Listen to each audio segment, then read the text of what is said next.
नमस्कार साथियों। आज से एक नया प्लेलिस्ट बना रहा हूँ। ये प्लेलिस्ट होगा क्विक मैथ। इसमें पार्ट में हम लोग संख्या पद्धति देखेंगे, उसके बाद में एडिंग, सब्सट्रैक्शन, फास्ट मल्टीप्लिकेशन और स्क्वायर, क्यूब, बहुत कुछ नया मिलेगा आपको सीखने के लिए। और सबसे अच्छी चीज़ ये होगी कि fast mathematics with mental calculation कैसे हम करेंगे। शुरुआत करते हम लोग हैं संख्या पद्धति से। सभी को पता होगा संख्या पद्धति बेसिक मैथमेटिक्स अर्थमेटिक का एक पार्ट है। यहाँ पे हमारे लिए सबसे जरूरी है कि संख्या पद्धति के कौन कौन से भिन्न भिन्न अंग होते हैं, कौन कौन सी संख्याएं होती हैं, ये भी हम लोग पहले डिस्कस करेंगे इस पार्ट में। तो सबसे पहले शुरुआत करते हैं हम लोग है संख्या पद्धति। यहाँ पे आप देख सकते हैं वास्तविक संख्याएं, संख्या पद्धति। एक ये फिगर के थ्रू आप समझ सकते हैं बेसिकली कि संख्या पद्धति में क्या क्या होता है। प्राकृत संख्याएं होती हैं, आप यहाँ देख सकते हैं, ये प्राकृत संख्याएं हैं। फिर उसके बाद में यहाँ पे पूर्ण संख्याएं हैं, ये सब पूर्ण संख्याएं हैं। पूर्ण संख्याओं के बाद में फिर पूर्णांक होते हैं, और फिर उसके बाद में आप देखेंगे कि परिमेय संख्याएं होती हैं और अपरिमेय संख्याएं होती हैं। और इतने सब संख्याओं से मिलके हमें क्या बनता है, वास्तविक संख्याएं। अवास्तविक संख्याएं भी होती हैं, लेकिन अभी हम सिर्फ बात करेंगे प्राकृत संख्याओं की, पूर्ण संख्याओं की, पूर्णांक की और परिमेय संख्याओं की, अपरिमेय संख्याओं की। तो शुरुआत करते हैं हम लोग हैं, बने रहिए हमारे साथ पूर्ण जानकारी के लिए संख्या पद्धति पार्ट में। सबसे पहले हम शुरुआत करेंगे प्राकृत संख्याओं की। प्राकृत संख्याएं क्या होती हैं? प्राकृत संख्याएं नेचुरल नंबर्स होते हैं। आप यहां देख सकते हैं कि प्राकृत संख्याएं जो होती हमारी है,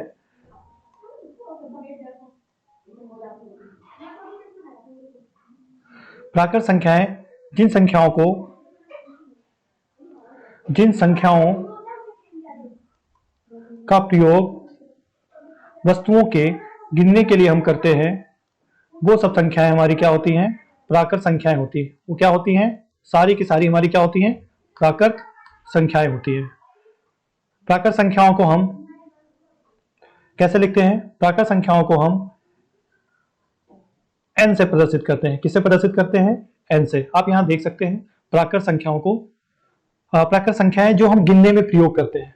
बेसिक समझते हैं। शुरुआत जब हमारी हुई थी गिनतियों की, तो पहले पत्थर गिने जाते थे, लकड़ियों के टुकड़े गिने जाते थे, उनको रखा जाता था। तो शुरुआत हमारी गिनने से हुई थी और गिनती हमारी 1 से प्रारंभ होती थी। तो वहां पे पहली प्राकृत संख्या जो हमारी निकल के आई थी वो 1 आई थी। तो आप हम कह सकते हैं कि सबसे छोटी प्राकृत संख्या हमारी, प्राकृत संख्या कौन सी होगी? 1 होगी। कौन सी होगी? 1 होगी। तो सबसे छोटी प्राकृत संख्या क्या है? 1 है। और उसके बाद में संख्याएं हमारी बढ़ती रहती हैं। तो जितनी भी संख्याएं प्राकृत संख्याएं होती हैं, सब हमारी धनात्मक संख्याएं होती हैं। तो दो चीजें हो गई, सबसे छोटी प्राकृत संख्या 1 से प्रारंभ होती है और सभी प्राकृत संख्याएं धनात्मक संख्याएं होती हैं। अब हम लोग इसका नेक्स्ट उसमें बढ़ते हैं। जो हमारी संख्याएं हैं वो सभी धनात्मक होती हैं और सबसे छोटी प्राकृत संख्या हमारी 1 होती है, जो मैंने अभी इससे पहले आपको बता दिया। नेक्स्ट हमारी संख्या आती है पूर्ण संख्या। पूर्ण संख्या क्या होती है? हमारे होल नंबर्स होते हैं। क्या होते हैं? होल नंबर्स होते हैं। आप देख सकते हैं यहाँ पे होल नंबर्स।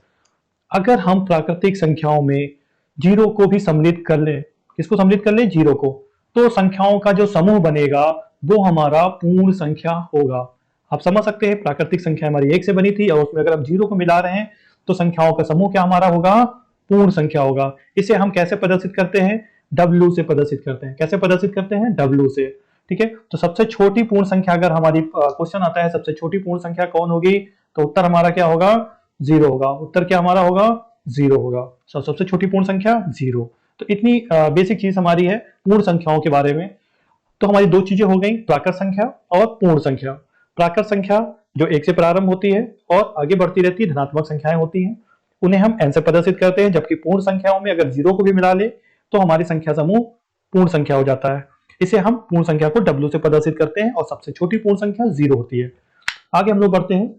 अगली हमारी प्रकार की संख्या है पूर्णांक, जिसको हम इंटीजर्स नंबर भी कहते हैं। इंटीजर्स नंबर, तो इंटीजर्स नंबर जैसे इसके नाम से पता चल रहा है इंटीजर्स, तो इसे हम प्रदर्शित कैसे करते हैं? I से। कैसे प्रदर्शित करते हैं? I से। तो सभी पूर्ण संख्याओं के साथ में अगर हम ऋणात्मक संख्याएं भी मिला दें तो संख्या का समूह हमारा क्या हो जाएगा, हमारा संख्या का समूह पूर्ण संख्या हो जाएगा। आप यहाँ पे देख सकते हैं, अगर थोड़ा सा भी आप ध्यान देंगे तो आसानी से इसको समझ सकते हैं। अगर एक हमारा ये बैलेंस हो, तराजू हो, तो यहाँ पे क्या बनेगा, आप देख सकते हैं ये जीरो हमारा जो बैलेंस बना रहा है, जीरो हमारा बैलेंस बना रहा है, और जीरो से जैसे जैसे हम लोग किधर बढ़ेंगे, दाईं तरफ बढ़ेंगे, संख्याओं के मान धनात्मक हो रहे हैं और मान बढ़ रहे हैं। मान क्या हो रहे हैं, बढ़ रहे हैं। मान क्या हो रहे हैं, बढ़ रहे हैं। तो किधर बढ़ रहे हैं, दाईं तरफ। तो ऐसे भी आप समझ सकते हैं कि दाईं तरफ जाने पे संख्या के मान बढ़ते हैं। क्या होते हैं, बढ़ते हैं। जीरो से आप जैसे ही बाईं तरफ आएंगे, क्या आएंगे, बाईं तरफ आएंगे, तो संख्या के मान क्या होंगे, घटेंगे। क्या होंगे, घटेंगे। क्या होंगे, घटेंगे मतलब कम होंगे। -1 से -2 क्या होगा, छोटा होता है। -2 से -3 छोटा होता है। तो जैसे जैसे हम लोग जीरो के बाईं तरफ बढ़ेंगे, संख्याओं के मान घटते रहेंगे। जीरो से दाईं तरफ बढ़ेंगे, संख्याओं के मान बढ़ते रहते हैं। ये संख्या समूह जो होता है हमारा पूर्णांक होता है। तो पूर्णांक में सभी धनात्मक संख्याएं अर्थात सभी प्राकृतिक संख्याएं, पूर्ण संख्या जीरो को सम्मिलित करेंगे तो पूर्ण संख्याएं, तथा ऋणात्मक संख्याएं। ऋणात्मक संख्या क्योंकि जीरो हमारी न्यूट्रल नंबर होता है, ध्यान रखिए जीरो हमारा न्यूट्रल नंबर होता है। ये ना तो धनात्मक होता है और ना तो न्यूट्रल नंबर होता है, ना तो ये धनात्मक होता है और ना तो ऋणात्मक होता है। तो धनात्मक और ऋणात्मक संख्याओं के साथ में अगर जीरो को हम सम्मिलित कर लें तो संख्या का समूह जो होगा वो हमारा इंटीजर्स होगा। इंटीजर्स नंबर के बारे में बेसिकली आप मेरे ख्याल से समझ गए होंगे। कोई अगर आपको कंफ्यूजन है या कुछ क्वेरी है तो आप हमें कमेंट कर सकते हैं। फिर आगे हम आते हैं परिमेय संख्याओं पे। तो बेसिक अभी हम अगर क्विक रिव्यू करते हैं तो हमारी 3 प्रकार की संख्याएं अभी तक हो गई हैं। प्राकृत संख्याएं हो गई हैं, पूर्णांक संख्याएं हो गई हैं और पूर्ण संख्याएं हो गई हैं। अब हमारी नेक्स्ट प्रकार की संख्या है परिमेय संख्या। परिमेय संख्याओं के बारे में आप जानते होंगे, यदि अंश और हर दो पूर्णांकों को, अंश और हर दो पूर्णांकों को p/q के रूप में लिखा जाए, अर्थात उसे भिन्न के रूप में लिखा जा सके बशर्ते q का मान 0 ना हो, तो इस प्रकार की सभी संख्याएं हमारी क्या कहलाती हैं, परिमेय संख्याएं कहलाती हैं। यहाँ ध्यान रखेंगे कि जो उसका हर होगा वो 0 के बराबर नहीं होगा, अर्थात 0 नहीं हो सकता है। अगर 0 होगा तो वो हमारा मान परिमेय संख्या नहीं होगा। तो परिमेय संख्या की परिभाषा है वह सभी संख्याएं जिनको हम p/q के रूप में लिख सकते हैं। p/q के रूप में हम लिख सकते हैं और दोनों संख्याएं मतलब p और q दोनों क्या हो, पूर्णांक हो। दोनों क्या हो, पूर्णांक हो। तो वो सभी संख्याएं हमारी परिमेय संख्याएं कहलाती हैं। इसे हम कैसे प्रदर्शित करते हैं, इसे हम q से प्रदर्शित करते हैं। कैसे प्रदर्शित करते हैं, q से प्रदर्शित करते हैं। जैसे आप देख सकते हैं -4, इसको हम -4 को -4/1 लिख सकते हैं। -4 को -4/1 अगर हम लिखेंगे तो हमारी क्या हो गई है, परिमेय संख्या है, क्योंकि इसे हम अंश बटे हर के रूप में लिख सकते हैं। ऐसे 7 है, 5/7 है, 11/13, बहुत सी ऐसी संख्याएं हैं जिनको हम अंश बटे हर के रूप में लिख सकते हैं और उसका डिनोमिनेटर हर जो हो वो 0 ना हो। बस यही आपको ध्यान रखना है। नीचे आप विशेष ध्यान रखेंगे, कुछ ऐसी संख्याएं होती हैं जब उनको हम अंश बटे हर के रूप में लिखते हैं और भाग करते हैं। क्या करते हैं, उनको हम भाग किया करते हैं तो हमारी संख्याओं के कुछ उत्तर ऐसे प्राप्त होते हैं जो अनवसानी आवर्ती होते हैं, नॉन टर्मिनेटिंग रिकरिंग होते हैं। मतलब दशमलव s संख्या से 1/7 को अगर हम भाग करें तो हमारा भाग कभी खत्म नहीं होता है। इस प्रकार से आता है 14285757 और उसके बाद फिर देखेंगे कि यहाँ पे हमारा क्या हो गया,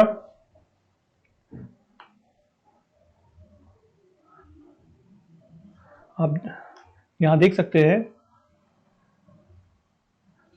कि जो हमारा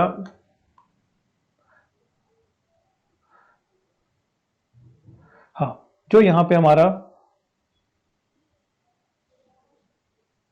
भाग है उसमें ध्यान से देखिए आप कि इस भाग में 0 1 4 2 8 5 7 के बाद में फिर रिकरिंग शुरू हो गया।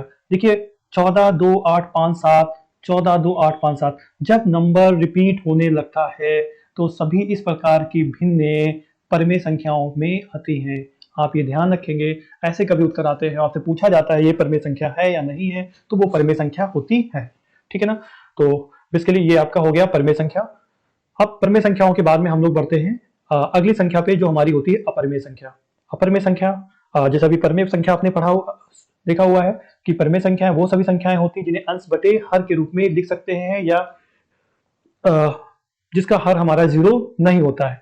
ठीक उसी का उल्टा है वह सभी संख्याएं जिनको हम p बटे q के रूप में नहीं लिख सकते हैं, अर्थात जबकि p और q दोनों पूर्णांक हों, अर्थात हमें जिनको अंश बटे हर के रूप में नहीं लिख सकते हो, वो सभी संख्याएं हमारी क्या होती है, अपरिमेय संख्याएं होती हैं, इरेशनल नंबर्स होते हैं, और इन्हें हम s से प्रदर्शित करते हैं। किससे प्रदर्शित करते हैं? s से प्रदर्शित करते हैं। किससे प्रदर्शित करते हैं? s से प्रदर्शित करते हैं। जैसे पाई का मान 22/7 होता है, लेकिन पाई को अपरिमेय संख्या माना गया है। इसका प्रूफ हम लोग बाद में देख सकते हैं। √2, √3, √5 और जितनी रूट की सभी संख्याएं होती हैं वो सभी हमारी क्या होती हैं? अपरिमेय होती हैं। क्या होती हैं? अपरिमेय होती है।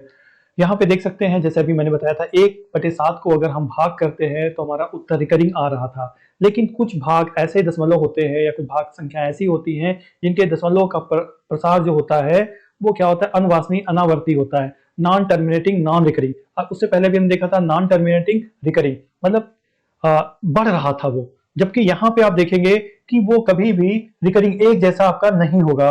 जैसे उदाहरण के आप साथ में यहाँ देख सकते हैं कि 4 1 4 2 3 1 5 7 हमारा देख रहे भाग कर रहा हूं लेकिन कभी रिपीट नहीं हो रहा है। जब इस प्रकार के अगर भागफल आते आपके हैं, अगर किसी अंश और हर को भाग करते हैं कि रिकरिंग नहीं होते हैं, रिपीट नहीं होते हैं, तो उन संख्याओं को हम बोल सकते हैं कि ये संख्याएं सब हमारी क्या होंगी? अपरिमेय होंगी। यहाँ देख सकते हैं 10 के बाद 11 है, 0 1 है, फिर यहाँ पे 11 0 1 है ना? तो आप समझ सकते हैं कि यहाँ पे रिपीट नहीं हो रहा है, नंबर कोई रिपीट नहीं हो रहा है। जब नंबर रिपीट नहीं होगा, दशमलव संख्या रिपीट नहीं होगी, तो इस प्रकार की जो दशमलव की भिन्नें जो होती है, दशमलव की जो होते हैं हमारे अनावासनी अनावर्ती बोलते हैं, नॉन टर्मिनेटिंग नॉन रिकरिंग बोला जाता है। और ये सभी प्रकार की जो हमारे दशमलव होते हैं वो क्या होते हैं? अपरिमेय संख्याओं में आते हैं। और याद रखेंगे आप कि दो अपरिमेय संख्याओं का जो परस्पर, अगर दो अपरिमेय संख्याओं का जोड़, घटाव, गुणा या भाग करें तो परिणाम कुछ भी हो सकता है। क्या हो सकता है? वो परिमेय भी हो सकती है और अपरिमेय भी हो सकती है। तो ये ध्यान रखेंगे हम कि हमारी अपरिमेय संख्याएं और परिमेय संख्याओं में क्या अंतर होता है। नेक्स्ट हमारा जो संख्या का प्रकार होगा वो होगा हमारा वास्तविक संख्या। वो संख्या हमारी क्या होगी? वास्तविक। अभी तक हमने संख्याएं पढ़ी हैं, प्राकृत संख्या, पूर्ण संख्या, पूर्णांक संख्या, और उसके बाद हम लोगों ने पढ़ा था अभी परिमेय और अपरिमेय। अब लास्ट संख्या हमारी बचती है वास्तविक संख्या, जो बेसिकली आप समझ सकते हैं अगर परिमेय और अपरिमेय को भी हम आपस में मिला दें, मतलब वह सभी संख्याएं जो परिमेय होंगी या अपरिमेय होंगी वो सभी संख्याएं वास्तविक संख्याएं कहलाती है। मतलब ग्रुप ऑफ रेशनल नंबर्स और irrational numbers known as real numbers. यहाँ पे आप देख सकते हैं ये सभी हमारे क्या है? वास्तविक संख्याएं हैं। इसमें आप परिमेय संख्या भी पा सकते हैं, जैसे ये हमारी परिमेय संख्या है, ये सारी परिमेय संख्याएं हैं। और यहाँ पे आप देख सकते हैं ये हमारा अपरिमेय संख्या है, यहाँ पे रूट, ये परिमेय संख्याएं हैं हमारी। तो परिमेय अपरिमेय का जो हमारा कॉम्बिनेशन होता है वो हमारा क्या होता है? वास्तविक संख्या होती है। इसे हम आर से प्रदर्शित करते हैं। इसे कैसे प्रदर्शित करते हैं हम लोग? हैं आर से प्रदर्शित करते हैं। इसे हम आर से प्रदर्शित करते हैं। एक वास्तविक संख्या या तो परिमेय होगी या अपरिमेय होगी, ये तो अभी मैंने ऊपर आपको क्लियर कर दिया है। तो आप समझ सकते हैं कि वास्तविक संख्याएं, रियल नंबर्स जो होते हैं वो परिमेय होंगे या अपरिमेय होंगे। और बेसिकली इससे पहले मैंने आपको एक सबसे पहले स्लाइड दिखाई थी, एक ये जो आपका यहाँ फिगर दिख रहा है, यहाँ पे आप देख सकते हैं जो वास्तविक संख्याएं हमारी हैं, जो हमारी वास्तविक संख्याएं हैं वो कैसे बन रही हैं? परिमेय संख्याओं से, पूर्णांक से, पूर्ण संख्याओं से, प्राकृत संख्याओं से और अपरिमेय संख्याओं से। तो कह सकते हैं हमें कि जो हमारी वास्तविक संख्याएं होती हैं वो परिमेय होंगी या अपरिमेय होंगी। इसके बाद हम लोग बात करते हैं सम संख्या पे। संख्याएं वह सभी संख्याएं जो दो से पूर्णतः विभाजित हो जाती हैं सम संख्याएं कहलाती हैं। ये आप लोगों को सबको पता होगा, लेकिन बेसिक है तो इसलिए मैं इसको फिर से बता रहा हूँ। जैसे 2 4 6 8 ये सभी संख्याएं दो से विभाजित हो जाती हैं, दो से विभाजित हो जाती हैं, इसीलिए सम संख्याएं कहलाती हैं। और इसको याद करने का अगर इंग्लिश में ध्यान देते हम लोग हैं तो सम का मतलब होता है बराबर, सम का मतलब होता है बराबर, और इसको इंग्लिश में बोलते हैं इवन नंबर्स, इंग्लिश में बोलते हैं इवन नंबर्स। तो अगर याद आपको रखना है, ई का मतलब होता है इवन और ई का मतलब होता है इक्वल। ई का मतलब इक्वल, ई का इक्वल। तो जब सम होगा, इक्वल होगा, तो हमारा संख्या क्या होगी? सम संख्या होगी। तो कंफ्यूजन नहीं होगा, इवन इक्वल होता है, सम संख्या होगी, और जो दो से विभाज्य संख्याएं होती हैं वो हमारी क्या होती हैं, सम संख्याएं होती हैं। एक चीज बेसिक आप याद रखेंगे, संख्या कितनी भी बड़ी हो, अगर किसी भी संख्या के आगे 0, 2, 4, 6, 8 आता है तो वो सभी संख्याएं सम होती हैं। क्या होती हैं, सम होती है। कोई भी नंबर्स ले लीजिए, रेंडमली नंबर मैं ले रहा हूं ये, तो अगर यहाँ पे देख सकते हैं कोई आपसे पूछता है सम है विषम है, तो आप बस क्या चेक करेंगे, लास्ट नंबर, अगर उसकी यूनिट या इकाई का अंक सम होगा, क्या होगा, सम होगा, तो वो संख्या हमारी क्या होगी, क्या होगी संख्या हमारी सम होगी। क्या होगी, सम होगी। तो संख्या को हमें भाग देने की जरूरत नहीं है, बस हमें क्या ध्यान देना है कि इकाई का अंक सम है या विषम है। अगर इकाई का अंक सम है तो वो संख्या सम होगी, अन्यथा वो विषम होगी। तो एक क्लियर हो जाएगा। क्वेश्चन पेपर्स में पूछ सकते हैं कि आप इसमें से कोई ग्रुप दिया होगा, जैसे यहाँ पे हम ग्रुप ले सकते हैं।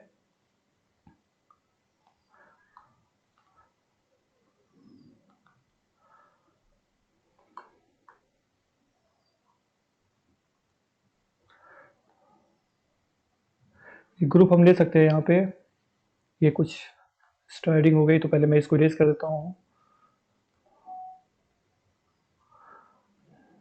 ठीक है ना। अब हम बात करते हैं, जैसा मैं कह रहा था आपसे,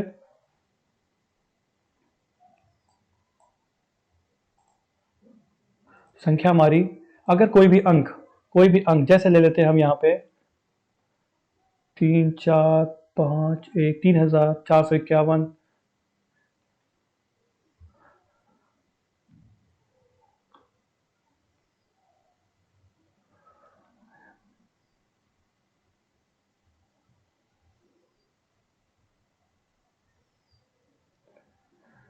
तो यहाँ पे आप देख सकते हैं कि इन सभी संख्याओं में इकाई का अंक हमारा क्या है। अगर इकाई का अंक हमारा यहाँ पे आप देख सकते हैं, इकाई का अंक हमारा 1 है, यहाँ पे 9 है, यहाँ पे 3 है, तो ये कोई भी संख्या हमारी क्या है, सम नहीं है। सभी संख्या हमारी क्या है, विषम है। अगर ऐसे ही कोई संख्या लिखी होती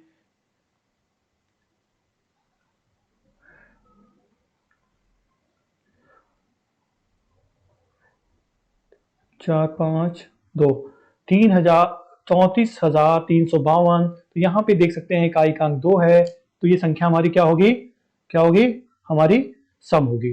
तो ऐसे सम और विषम आसानी से आप अगर कोई सवाल आता है, आपसे पूछा जाता है इसमें सम और विषम बताइए, तो आप आसानी से कर सकते हैं। अब अगली प्रकार की संख्या पे हम लोग चलते हैं।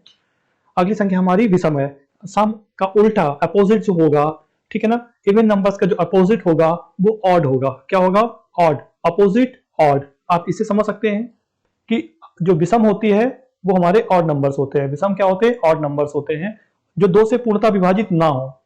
जो 2 से पूर्णतः विभाजित ना हो वो सभी संख्याएं क्या होंगी, विषम होंगी।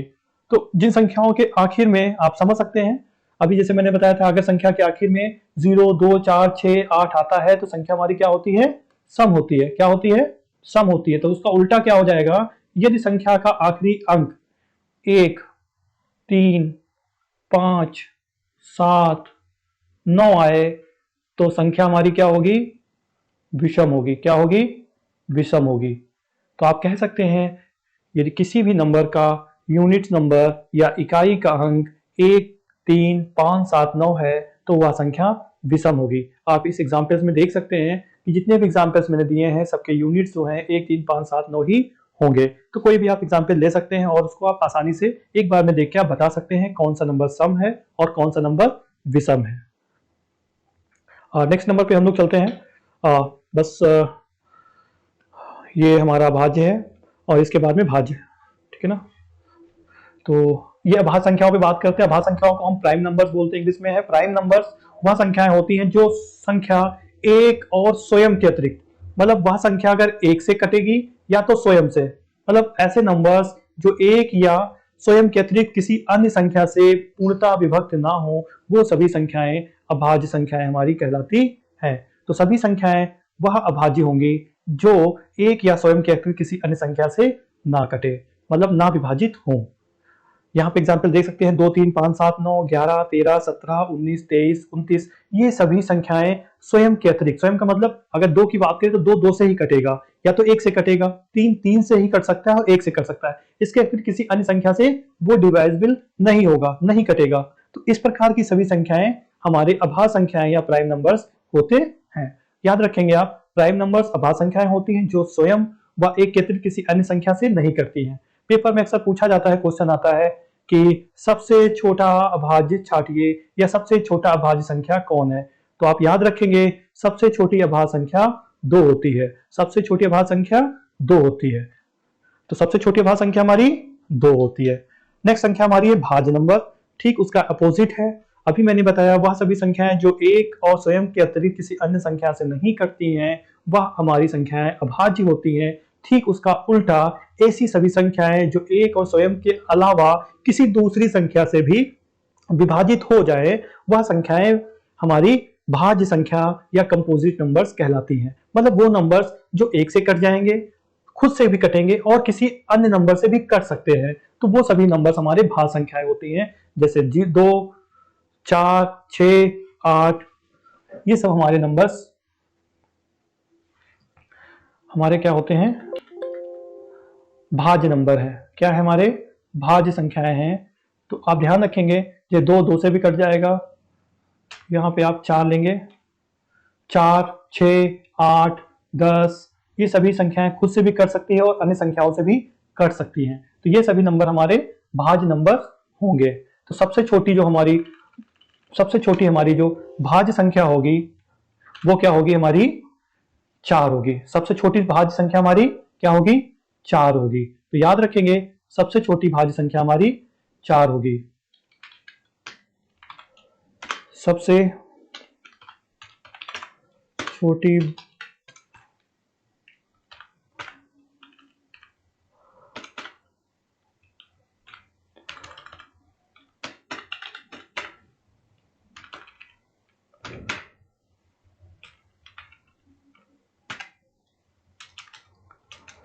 सबसे छोटी भाज्य संख्या जो होगी हमारी वो क्या होगी, 4 होगी। कितनी होगी, 4 होगी। सबसे छोटी भाज्य संख्या हमारी क्या होगी, 4 होगी। तो याद रखेंगे आप कि सबसे छोटी जो भाज्य संख्या होती है वो हमारी कितनी होती है, 4 होती है। ऐसे ही हमने देखा था कि सबसे छोटी जो हमारी अभाज्य संख्या थी वो हमारी 2 थी। क्या थी, 2 थी। तो इस प्रकार से हमारा इस पार्ट 1 में जो भी हमारा था संख्या पद्धति वो कंप्लीट होता है। इसके बाद में हम इससे आधारित कुछ क्वेश्चंस पर डिस्कस करेंगे नेक्स्ट वीडियोस में। अगर आपको ये वीडियो पसंद आती है, कुछ आपके लिए उपयोगी है, तो चैनल को हमारे लाइक करें, मुझे मोटिवेट करें। धन्यवाद।